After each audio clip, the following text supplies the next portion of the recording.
The alarm clock rang at 6 in the morning, just like it had every day for the past 3 years.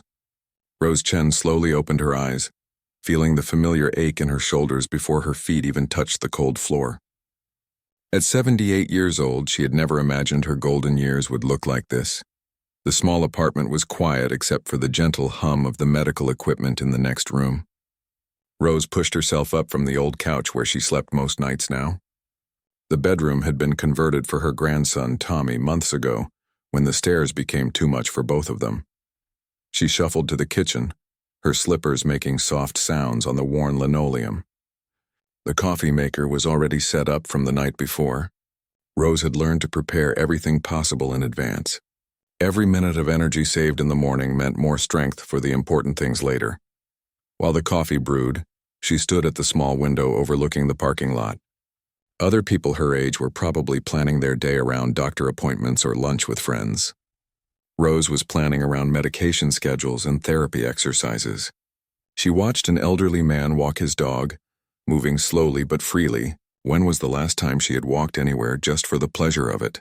The sound of movement from Tommy's room broke her thoughts. Her 12-year-old grandson was awake.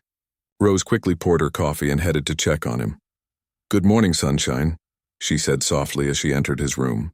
Tommy turned his head toward her voice and smiled. That smile made everything worth it. Even when her back screamed in protest, even when her hands could barely grip his wheelchair, that smile reminded her why she kept going. Tommy had been born with cerebral palsy, but he had lived a relatively normal life until the accident. His mother, Rose's daughter Linda, had been driving home from Tommy's physical therapy appointment 3 years ago when a drunk driver ran a red light. Linda died instantly. Tommy survived but lost the use of his legs completely. At first, Rose thought it would be temporary. She assumed her son David would step up and take Tommy in. After all, David had a good job and was planning to marry his girlfriend. But weeks turned into months and David kept making excuses. He visited on weekends, bringing gifts and promises, but Monday morning always came with him returning to his own life. Rose didn't blame him entirely. Taking care of Tommy was exhausting work, and David had never been comfortable around people with disabilities. But understanding his reasons didn't make her situation any easier.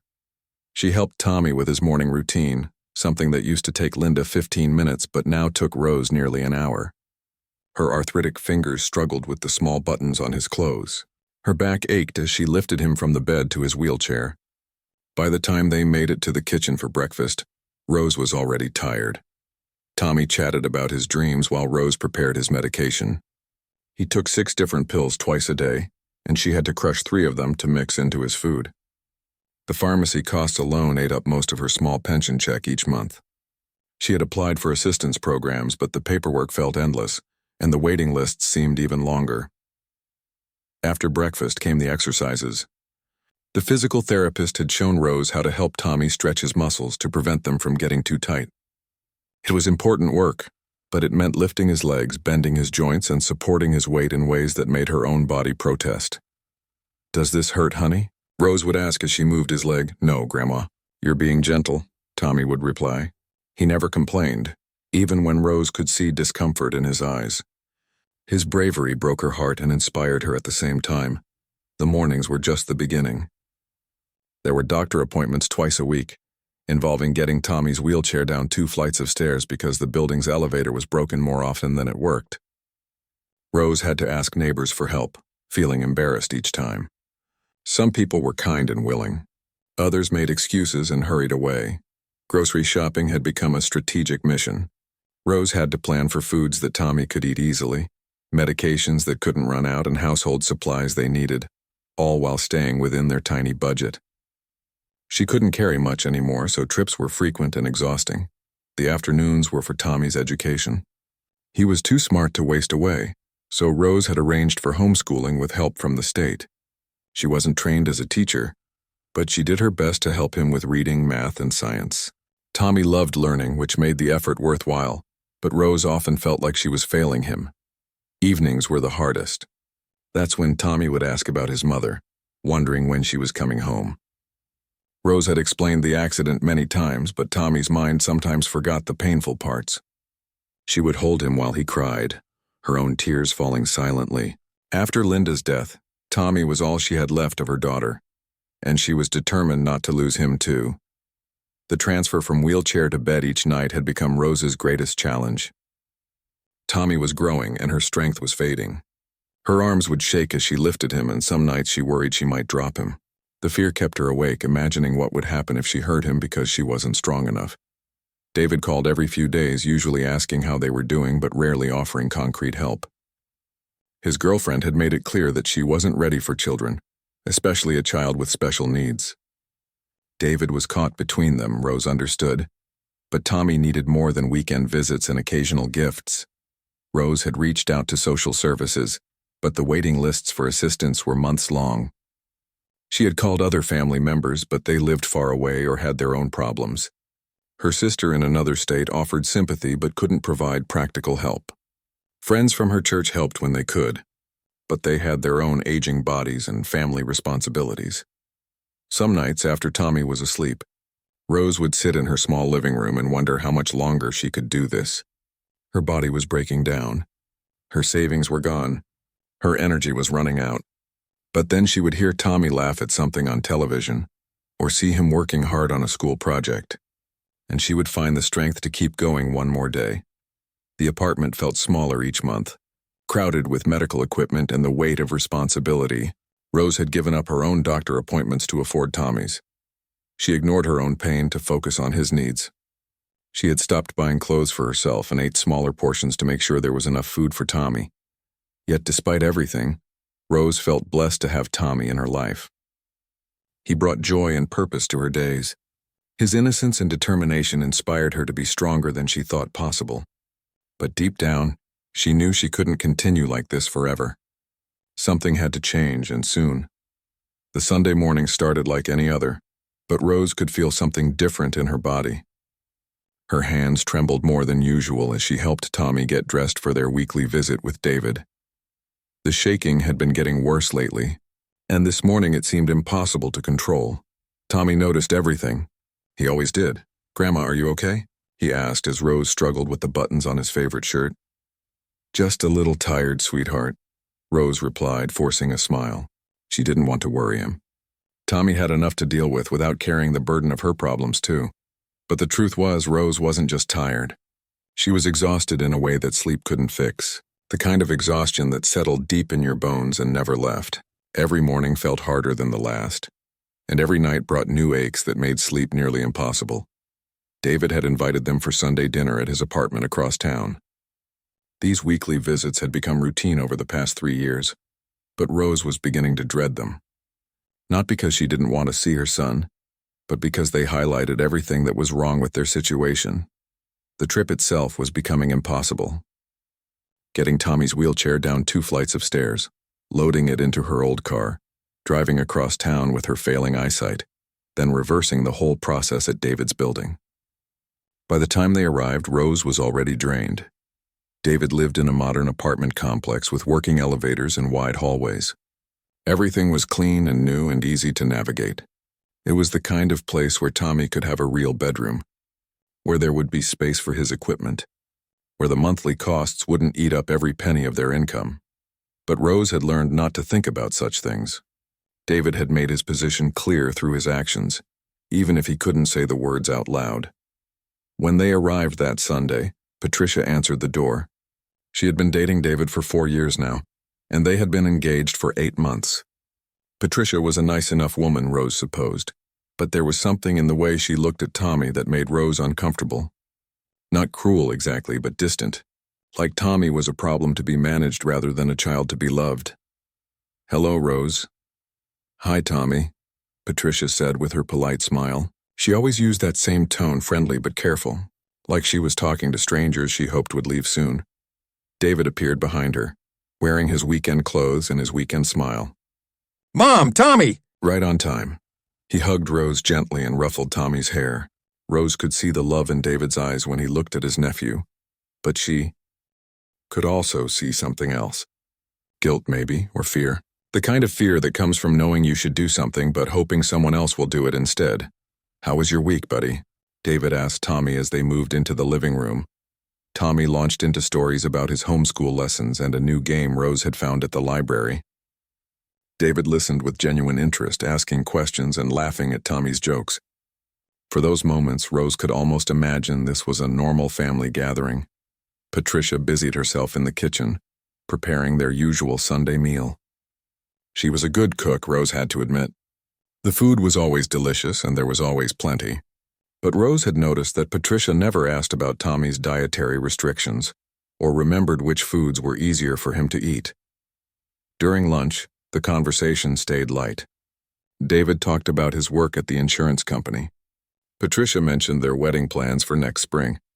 Rose shared updates about Tommy's progress with his physical therapy. Nobody talked about the real issues. Nobody mentioned the elephant in the room, but Rose could feel her strength fading even as they sat at the table. Her hands shook as she cut Tommy's food into smaller pieces. Her back ached from the morning's journey. The simple act of helping Tommy drink from his cup felt like lifting weights. After lunch, they moved to the living room to watch a movie. Tommy loved movie afternoons with his Uncle David. It was one of the few times he got to feel like a regular kid, lounging on a comfortable couch and sharing popcorn with family. But when the movie ended and it was time to go, Rose's real struggle began. Tommy had fallen asleep on the couch, his head resting against David's arm. He looked peaceful and content, more relaxed than Rose had seen him in weeks. The sight of him sleeping so soundly in his uncle's apartment broke something inside Rose's chest. "I need to get him to his wheelchair," Rose said quietly, not wanting to wake Tommy but knowing they couldn't stay much longer. She stood up slowly, feeling every one of her 78 years in her joints. The couch was lower than Tommy's bed at home, which would make lifting him even harder. Rose positioned herself carefully, sliding her arms under Tommy's body the way the physical therapist had taught her. But as she tried to lift him, her arms began to shake violently. The trembling that had been mild that morning was now impossible to control. Tommy's weight, which had never been easy for her to manage, now felt impossible. "Careful, Mom," David said, reaching out to help steady her. But Rose's arms were giving out. She could feel Tommy starting to slip from her grasp and panic shot through her entire body. She was going to drop him. She was going to hurt the one person who depended on her completely. "I can't," Rose whispered, her voice cracking. "I can't hold him." David quickly moved to support Tommy's weight, lifting his nephew gently and holding him while Rose stepped back, her whole body shaking now. Not just her hands, but her shoulders, her legs, everything. Patricia had been watching from the kitchen doorway, and now she stepped forward with a concerned expression. "Rose, are you all right?" she asked. That's when something inside Rose finally broke. All the months of holding everything together, of pretending she could handle it, of protecting everyone from the truth about how desperate their situation had become. It all came crashing down in that moment. Tears started flowing before Rose could stop them. 3 years of exhaustion, fear, and loneliness poured out of her all at once. "Patricia, please," Rose said, her voice barely above a whisper. "My arms are tired. I can't do this alone anymore." The words hung in the air like a confession. Rose had never asked for help so directly before. She had hinted and hoped and waited for someone to offer, but she had never actually said the words out loud. "I wake up every morning scared that I'll drop him," Rose continued, the words rushing out now that she had started. "I can't afford his medications. I can't get him up and down the stairs. I can't teach him everything he needs to learn. I can't give him the life he deserves." Patricia's face went pale. David looked like he had been slapped. Tommy stirred in his uncle's arms but didn't wake up. "I know you have your own lives," Rose said, wiping her eyes with shaking hands.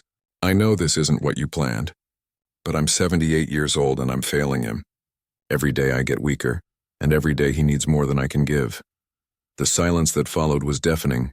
Rose could hear the clock ticking on the wall, the hum of the refrigerator, the sound of her own heartbeat pounding in her ears. Patricia looked at David. David looked at Tommy sleeping in his arms. Nobody looked at Rose. Finally, Patricia spoke, her voice careful and measured. "Rose, this is a big conversation. Maybe we should talk about it when we're all less emotional." It wasn't a yes. It wasn't a no. It was exactly the kind of non-answer Rose had been getting for 3 years. But this time she had finally said the words that needed to be said. She had finally asked for the help she desperately needed. Whether anyone would answer that call remained to be seen. Robert Williams had always been a light sleeper, but living in the apartment directly above Rose and Tommy had made him realize just how thin the walls were in the old building. At first, the sounds from downstairs had been just background noise. The gentle murmur of voices, footsteps, the occasional creak of furniture. Normal apartment living sounds that he had learned to ignore. But over the past few months, Robert had started paying attention. Not because he was nosy, but because something about the sounds told a story that tugged at something deep in his chest. Every morning at 6, he would hear the alarm clock through the floor. Then came the slow, careful footsteps of an elderly person trying not to wake someone, the soft shuffle of slippers, the quiet sounds of someone preparing for a difficult day. Robert knew those sounds well. They reminded him of his grandmother, who had raised him after his parents died in a plane crash when he was 8 years old. Grandma Betty had made those same careful morning sounds, tiptoeing around their small house while getting ready to face another day of challenges that seemed too big for one person. At 45, Robert was worth more money than most people would see in a lifetime. His software company had been bought by a major tech corporation 3 years ago, making him wealthy enough to retire comfortably. He owned a beautiful house in the hills with a pool, a 3-car garage, and more space than one person could ever need. So why was he living in a cramped apartment above an elderly woman and her grandson? The answer was complicated. After the sale of his company, Robert had felt empty. Success had come at a cost. He had worked 18-hour days for 15 years, missing birthdays, holidays, and relationships. He had money but no family. He had achieved his dreams but felt hollow inside. His therapist had suggested he try living more simply for a while. Sometimes when we have too much, we forget what actually matters, Dr. Martinez had said. So Robert had rented the small apartment while his mansion underwent renovations that he wasn't sure he even wanted anymore. He had expected the temporary living situation to be peaceful, a chance to read books, learn to cook simple meals, maybe take up meditation. What he hadn't expected was to become emotionally invested in the lives of his downstairs neighbors. The first time Robert really noticed was about 2 months ago. He had been working late on his laptop when he heard crying through the floor. Not the crying of a child having a tantrum, but the deep, heartbroken sobs of someone who had reached their limit. It was Rose. He could tell by the location of the sound and the quiet way she was trying to muffle it. She was crying alone in her living room after what sounded like a particularly difficult day. Robert had sat frozen at his computer, unsure whether to ignore it or do something. He didn't know these people. It wasn't his business. But the sound of Rose's tears reminded him so much of finding his grandmother crying in their kitchen after particularly hard days that he couldn't concentrate on anything else. From that night on, Robert found himself listening more carefully. He started to piece together their daily routine. The morning alarm, the sounds of someone helping another person get dressed, the careful footsteps of someone carrying something heavy, the gentle, patient voice of a caregiver talking someone through exercises. He heard doctor appointments being scheduled over the phone, calls to insurance companies that often ended in frustrated sighs, conversations with David that always seemed to end with promises that never led to action. Robert began to understand that Rose was caring for someone alone, someone who needed a lot of help, and she was struggling.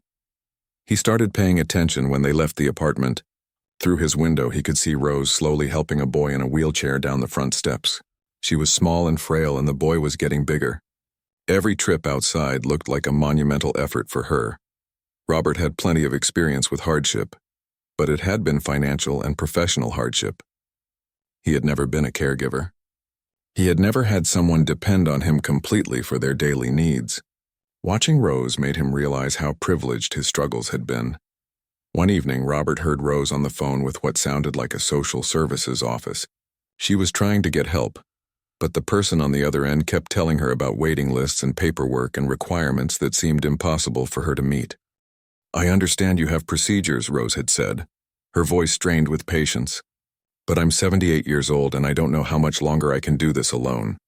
The conversation had gone on for nearly an hour, with Rose explaining their situation over and over again to different people who transferred her from department to department. By the end, she had gotten nowhere. Robert had wanted to march downstairs and offer to help right then. He had the money to solve their problems easily, but he also understood that pride was important to people, especially people Rose's age. He couldn't just knock on her door and offer to pay for everything.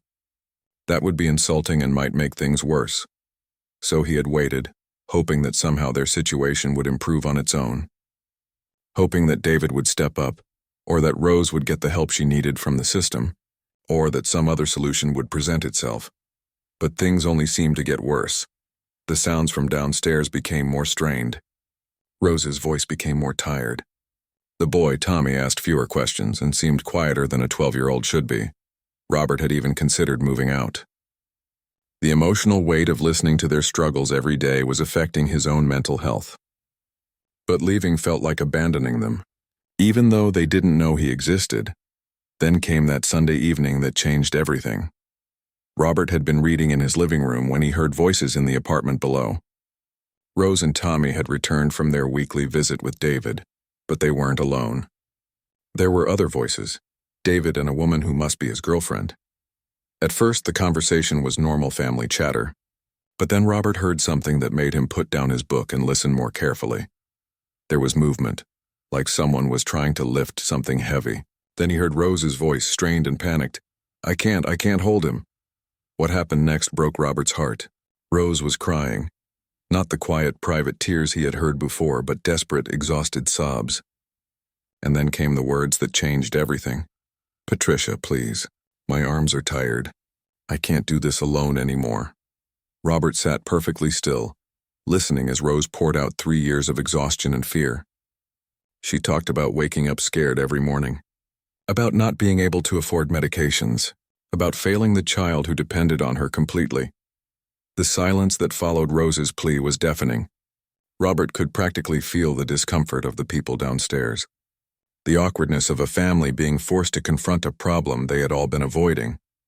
When Patricia finally responded with her careful, non-committal answer about having a big conversation when everyone was less emotional, Robert felt something snap inside his chest. He had heard enough. He had waited long enough for someone else to step up. He had listened to 3 years of struggle through these thin walls, and he couldn't listen anymore. Robert stood up and walked to his window, looking down at the parking lot where Rose's old car was parked. In a few minutes, she would have to help Tommy back into that car, drive across town with her failing eyesight, and then somehow get him up 2 flights of stairs again. She would go to bed exhausted and wake up tomorrow to do it all over again, just like she had every day for 3 years, but not anymore. Robert had the power to change this situation, and his grandmother would never forgive him if he continued to stand by and do nothing. Tomorrow, he was going to knock on Rose's door. He didn't know exactly what he would say or how he would approach it, but he knew he couldn't spend another day listening to her struggle alone. Sometimes the universe put you in exactly the right place at exactly the right time to help someone who needed it. And sometimes you had to be brave enough to recognize that moment and act on it. For Robert, that moment had finally come. Robert stood outside Rose's apartment door for 10 minutes before he finally knocked. In his hands, he held a small bouquet of sunflowers from the grocery store and a story he had practiced a dozen times. The story wasn't entirely true, but it wasn't entirely false either. When Rose opened the door, she looked surprised and a little worried. In her experience, unexpected visitors usually brought bad news. "Can I help you?" she asked, keeping the chain lock on the door. "Hi there. I'm Robert Williams. I live upstairs in apartment 3B, he said with the warmest smile he could manage. "I hope I'm not bothering you, but I wanted to introduce myself properly. I brought these for you." Rose looked at the flowers through the crack in the door, then back at Robert's face. He was dressed casually in jeans and a button-down shirt, nothing fancy or intimidating. He had kind eyes and gray hair that reminded her a little of her late husband. "That's very nice of you, but I don't understand why," Rose said carefully. Robert had anticipated this response. "Well, to be honest, I've been living alone upstairs for a few months now, and yesterday I heard what sounded like someone might have needed help. I felt bad that I didn't check on you then. It wasn't the whole truth, but it was enough truth to get started." Rose hesitated for a moment, then slowly unhooked the chain. "You heard that, did you?" "Just some sounds that made me think maybe someone had fallen or something. I almost came down then, but I didn't want to intrude," Robert said gently. Rose opened the door wider and accepted the flowers. Well, nobody fell, but thank you for caring enough to check. Not many people do that anymore. From inside the apartment, Robert heard Tommy's voice calling out, "Grandma, who's at the door?" "Just a neighbor, sweetheart," Rose called back. Then to Robert she said, "I'm Rose Chen. I live here with my grandson. It's nice to meet you officially. Rose, I hope you don't mind me saying, but you sound like you might have your hands full." Rose's face showed a mix of embarrassment and resignation. "You could say that?" There was an awkward pause, and Robert could see Rose trying to decide whether to invite him in or politely end the conversation. He decided to make it easy for her. "Listen, I don't want to take up your time, but I wondered if maybe I could meet your grandson. I don't have any family nearby, and it gets pretty quiet upstairs. If you ever need anything or if there's any way I can help out, I'd be happy to." Something in Robert's voice made Rose look at him more carefully. She had heard a lot of empty offers over the past 3 years. People who said they wanted to help but disappeared when the reality of what help actually meant became clear. But there was something different about this man. "Well, I suppose you could come in for a minute," Rose said, stepping aside. The apartment was small and cluttered with medical equipment, but it was clean and filled with obvious love. Children's drawings were taped to the refrigerator. Books were stacked on every available surface. Tommy's wheelchair was positioned by the window where he could watch the world outside. "Tommy, this is our neighbor from upstairs." "Mr. Williams," Rose said as they entered the living room. Tommy turned from the puzzle he was working on and smiled brightly. "Hi, Mr. Williams. Do you have kids?" "No, I don't," Robert said, pulling up a chair to sit at Tommy's level. "But I like kids a lot." "What are you working on there?" "It's a puzzle of the solar system. See, this is Saturn with all its rings," Tommy said, pointing excitedly to the pieces he had already connected. Robert was impressed by Tommy's enthusiasm and intelligence. "Wow, you know a lot about space. Do you want to be an astronaut?" "Maybe," Tommy said thoughtfully. "Or maybe a scientist who studies planets. Grandma says I'm smart enough to be anything I want." Robert glanced at Rose, who was watching their interaction with cautious hope. "Your grandma is right. You seem very smart." They talked for nearly an hour. Robert learned that Tommy was homeschooled because his physical needs made regular school difficult. He discovered that Tommy loved science, was great at math, and had read more books than many adults. He also learned that Tommy hadn't been outside the apartment for anything fun in months. Rose gradually relaxed as she watched Robert interact naturally with Tommy. He didn't treat Tommy like he was fragile or different. He didn't use the overly loud voice that some adults used with disabled children. He just talked to Tommy like he was a regular smart kid who happened to use a wheelchair. When Robert finally said he should get going, Tommy looked disappointed. "Will you come back and visit us again?" Tommy asked. "If your grandma says it's okay, I'd love to," Robert replied, looking at Rose. Rose nodded slowly. "You're welcome anytime." After Robert left, Rose couldn't stop thinking about the visit. There had been something comfortable about having another adult in the apartment. Someone to share the conversation with Tommy, someone to help make the small space feel less isolated. The next morning, Rose heard a knock at her door again. This time it was Robert with coffee and donuts from the bakery down the street. "I thought you might like some breakfast that you didn't have to make yourself," he said. That morning, Robert stayed for 2 hours. He helped Tommy with his physical therapy exercises, learning the routine from Rose and offering to support Tommy's weight when her arms got tired. His presence made everything easier. "You don't have to do this," Rose said as Robert helped lift Tommy from his wheelchair to the couch. "I know I don't have to," Robert replied. "I want to." Over the next week, Robert became a regular visitor. He would stop by in the mornings with coffee or fresh fruit. He would read to Tommy in the afternoons while Rose rested. He would help carry groceries up the stairs without being asked. Rose began to trust him with the truth about their situation. She told him about the financial struggles, about David's inability to take on more responsibility, about her fears that she was failing Tommy. Robert listened to everything without judgment. He asked thoughtful questions. He offered practical suggestions. Most importantly, he never made Rose feel like her problems were too big or too complicated. One afternoon, while Tommy was napping, Rose and Robert were having coffee when she said something that surprised them both. I haven't felt this relaxed in 3 years, she said quietly. What do you mean? Robert asked. I mean, I'm not scared right now.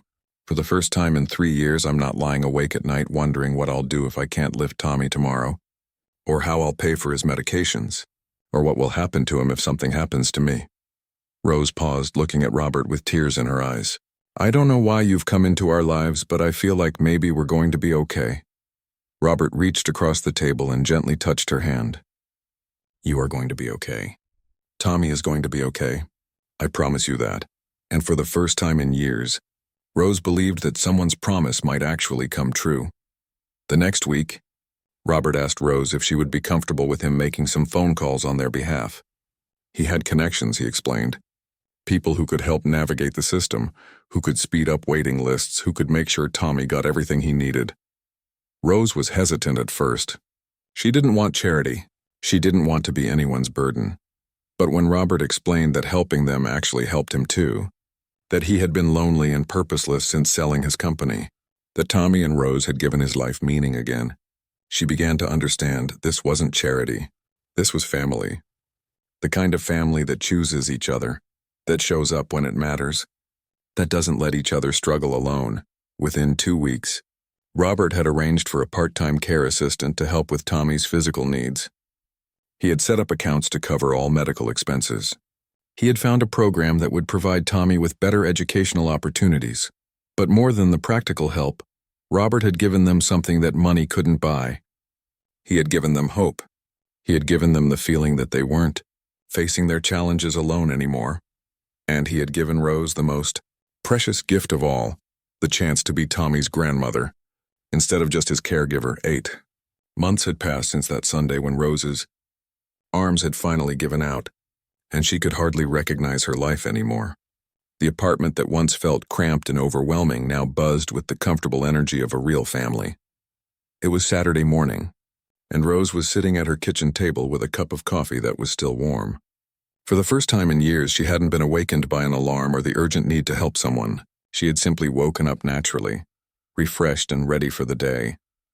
Through the thin walls, she could hear Robert moving around upstairs, probably getting ready to come down for their usual weekend breakfast together. The sound made her smile. Funny how the same walls that had once made her feel isolated now made her feel connected.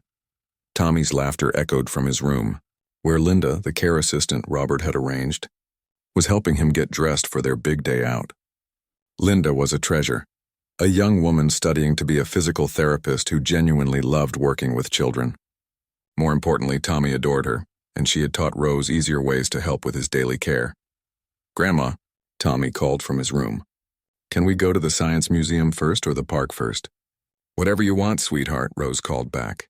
It was Tommy's 13th birthday, and Robert had planned a whole day of adventures. The science museum, lunch at Tommy's favorite restaurant, and a visit to the new accessible playground that had just opened across town. A year ago, planning such a day would have been impossible. The logistics alone would have exhausted Rose before they even left the apartment. But now, with Linda to help and Robert's car that could easily accommodate Tommy's wheelchair, anything seemed possible. The front door opened, and Patricia's voice rang out cheerfully. Hello, we brought birthday decorations. Rose still sometimes couldn't believe the change in Patricia.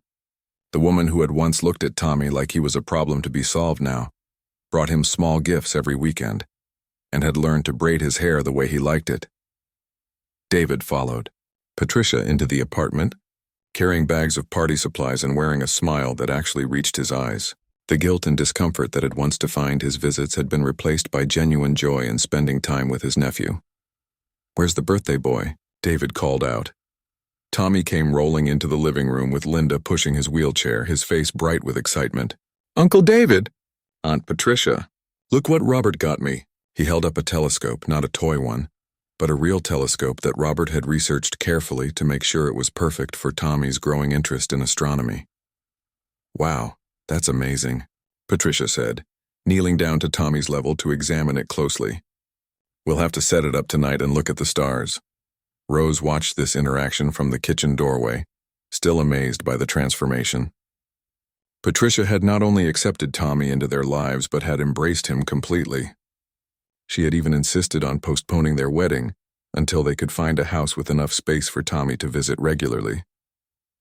6 months ago, David and Patricia had made a decision that surprised everyone, including themselves. They had asked if Tommy could spend weekends at their place regularly. Not just visits, but real overnight stays where Tommy had his own room and felt like part of their family. The decision hadn't been easy for Patricia. She had never imagined herself caring for a child with special needs. But watching Rose's exhaustion and Tommy's needs had opened her heart in ways she hadn't expected. She had started volunteering with disabled children to better understand how to help Tommy, and had discovered a passion she never knew she had. "Rose, you look wonderful," Patricia said, standing up to give her a hug. "Have you been getting more sleep?" "More than I have in years," Rose admitted. "Linda staying overnight twice a week has been a godsend." It was true. Having professional help for Tommy's nighttime needs meant Rose could sleep through the night without worrying. Her health had improved dramatically. Her hands shook less. Her back ached less. She had even started taking walks around the neighborhood, something she hadn't done in years. Robert appeared at the door carrying a birthday cake that he had clearly made himself. It was lopsided and the frosting was uneven, but the love that had gone into it was obvious. "Sorry I'm late," he said, slightly out of breath. "I wanted to make sure the cake was perfect." "It looks delicious," Tommy exclaimed, and Rose could tell he meant it. Robert had never been much of a cook before moving into the building, but Tommy had inspired him to learn. They baked together sometimes, making simple cookies or brownies, and Robert had discovered that he enjoyed creating something with his hands instead of just working on computers. As they gathered around the small table to sing Happy Birthday, Rose looked around at the faces of her family, because that's what they had become, a real family. David caught her eye and smiled. "Mom, remember last year when you thought you couldn't handle Tommy's birthday party?" Rose remembered. She had been so worried about having enough energy to make the day special, so stressed about the expense of gifts and cake, so afraid that her limitations would disappoint Tommy. "This is so much better," she said honestly. After cake and presents, they all headed out for Tommy's birthday adventure. Robert had researched every location to make sure they were fully accessible. David carried the wheelchair up steps when needed. Patricia held Tommy's hand as they walked through museum exhibits. Linda took photos of everything so Tommy could remember the day forever. At the Science Museum, Tommy was in heaven. The planetarium show about Saturn's rings connected to the puzzle he had been working on the first day Robert visited. The interactive exhibits let him touch meteorites and control a Mars rover simulation. "Look, Grandma," Tommy called out from the space shuttle exhibit. "When I become an astronaut, I'll take you to the moon with me." "I'll be ready," Rose laughed, feeling lighter than she had in years. During lunch, Robert sat next to Rose and spoke quietly. "I have something I want to discuss with you." Rose looked at him curiously. "What's on your mind?" "I've been thinking about making some more permanent arrangements," Robert said carefully. "My house is finished being renovated, but I don't want to move back there. This building, being near you and Tommy, it feels more like home than that big empty house ever did." Rose felt a flutter of panic. "You're not thinking of moving away, are you?" "Actually, the opposite," Robert said with a smile. "I want to buy this building. I want to renovate the apartments properly, make them more accessible for Tommy, give you more space. I want us to stay neighbors for a long time." Rose stared at him. "Robert, you can't just buy a building for us." "I'm not buying it for you," Robert said gently. "I'm buying it for us. For our family, this past year has been the happiest of my life. I finally understand what my grandmother meant when she used to say that family isn't about blood. It's about who shows up." Tears filled Rose's eyes, but they were happy tears this time. That evening, as they sat in Rose's living room looking at stars through Tommy's new telescope, Rose reflected on how much had changed.